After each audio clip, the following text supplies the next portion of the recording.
aside from being a writer myself, I'm also, like everyone else, a poker player and a fan. I read these books that have been written by Michael Craig and Jim McManus and others.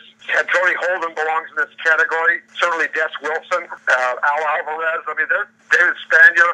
There were some phenomenally gifted narrative poker writers, and I would put them all in the same class of, certainly above me. I think they're just wonderful researchers and writers. And yeah, I'm certainly big fans of those two books. I do want to give a shout out to, if I can, Derek, to my friends across the pond, which means over in England, with Tony Holden. I think writing really the first book, which was, this fellow from England named Tony Holden, who was the biographer of the British royal family. I mean, he's very well known over in England. He decides to play poker for a year and writes Big Deal. I think he's doing some of the best stuff there is in poker. There's another fellow named Des Wilson, who lives in Cornwall province in England. I visited his house, spent time with him, had a lot of bottles of wine with Des Wilson. he wrote a book that I think, if anybody's listening, and I know that there's a lot of people are going to listen to this interview, get a pen in your hand now and write down what I'm about to say. Please trust me on this. If you want to read, in my view, probably the best poker narrative I think that's probably been written, I don't exaggerate to say ever, but maybe ever. There's a book written by Des Wilson that came out about 4 or 5 years ago. It's called Ghosts, Ghosts. Ghosts, I can't say the S there. Ghosts at the Table. Ghosts at the Table. It's a look at really poker's history and the World Series of Poker's history and this and that, and it's built around this concept of, there was a fellow named Hal Fowler. He was the first amateur to win the World Series of Poker in 1979. Hal Fowler won the World Championship in 1979 and shocked the world. I mean, shocked everybody who followed the game.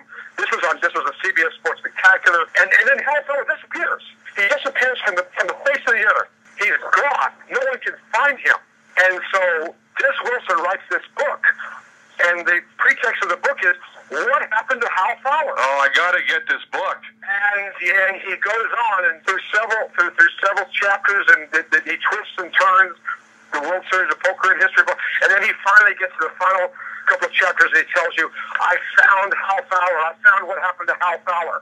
Now I'm going to leave everybody hanging as to what happened to Hal Fowler, because nobody knows. Nobody seemed to even care for 30 years. To me, this is Pulitzer Prize type writing. I've been around this game for 20 years. I could not have done what he did, finding the real story of what happened and all the assumptions about poker. By the way, real quick, I know I'm rambling, but I have to say one more thing.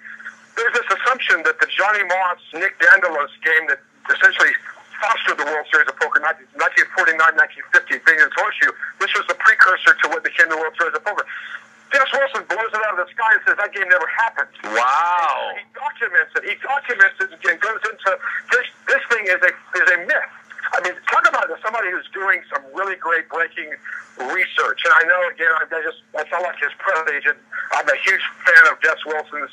He's from Britain. He used to be the head of the Liberal Party, like the Democrats in England. The head of the entire national party. Really? He ran for Parliament to. I mean, this is a big somebody over there, okay? Nobody knows who Des Wilson is in the United States. He's huge over in England.